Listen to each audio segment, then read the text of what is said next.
Yeah, it's been hard. Like every day, you go through these mental battles, and it's like, okay, how do I keep going, right? And so in a sport, especially when you're in a sport that you don't just like leave college and start making $1 million a year or even hundreds of thousands, right? So you just kind of got to build your own. Blaskowski did not grow up dreaming about sprinting. He was a soccer kid, a swimmer, a baseball player, just a regular Midwest kid doing regular Midwest things. He tried track for 1 month in high school before a torn hip flexor ended it before it even started. Then the pandemic wiped out his sophomore and junior seasons completely.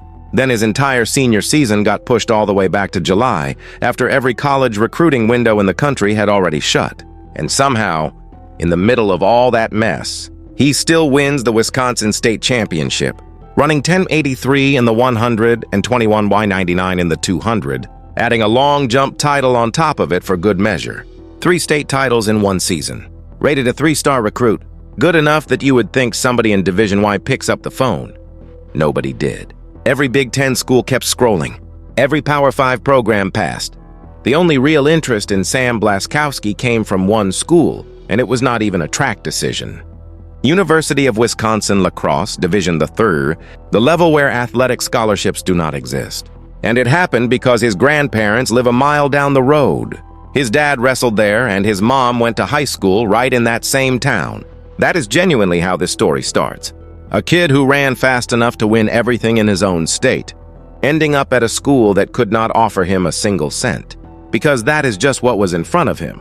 The moment he steps foot on that Division III track, something changes. Freshman year, he runs 10.29 and wins the D3 national title in the 100. Backs it up with a 20.80 in the 200 that makes the NCAA final. While all of this is happening, he is also showing up at USATF indoors against actual professionals and making the 60-meter final, finishing 5th. The only sprinter in that entire field not representing a Division I program. By the time he graduates, he has 11 individual D3 national titles to his name, one of the greatest careers Division III sprinting has ever produced. And outside of Wisconsin, almost nobody knows who he is. Here is the part of the story that matters most. To find out if any of it meant anything, Sam needed to go train with the best sprinters alive, and that meant Florida.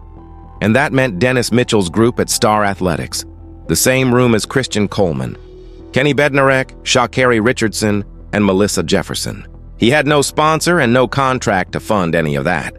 So he worked a part-time job at a small regional airport back in La Crosse, doing check-ins, stacking every dollar from every shift, just so he could afford to make the move south and survive once he got there. That right there is the whole story in one sentence. A guy with 11 national titles punching a clock at an airport counter, betting on himself with his own savings. Day 1 in Florida, the entire group gives him their number. And so every day, just kind of the biggest part has been my support and joining this group of Star Athletics, because not only did they bring me in the first day, they just have been giving me this unwilling support and belief of just help me, just training with them every day builds you here a lot. 2. Dennis Mitchell puts them through 300-meter repeats, and Sam had never in his entire college career run anything past 200 meters in a single rep. He is on the fence puking between sets and getting right back on the line. Mitchell sees the issue immediately. Incredible drive phase, real acceleration, but the top-end speed bleeding out in the last 50 meters of every race. So that became the daily grind, getting pushed every single practice by guys who run 9.7s and 9.8s for a living. 5 meets into that first season, 3 of them at altitude, Sam had not touched his personal best once and had not finished higher than 3rd in anything. The doubters started lining up. Maybe the airport job was the bravest, dumbest bet anybody in American sprinting had ever made. Then May 30th happens. Music City Track Carnival, Cleveland, Tennessee. Torrential downpour before the race even starts. Teammates joking they are about to run 10.4 in the rain. The rain clears, the sun comes out, the humidity hits, and his body wakes up. He runs 10.07 in the prelim and thinks that was already his 9-something. It was not. He gets to the final, fires out with the best drive phase of his life, and runs scared the last 40 meters because he refuses to let anybody catch him from behind. Crosses the line, looks at the board, sees 9.92, then hears the announcer call out 9.8. He skipped the entire 9.90s bracket completely. 9:89 seconds, wind legal.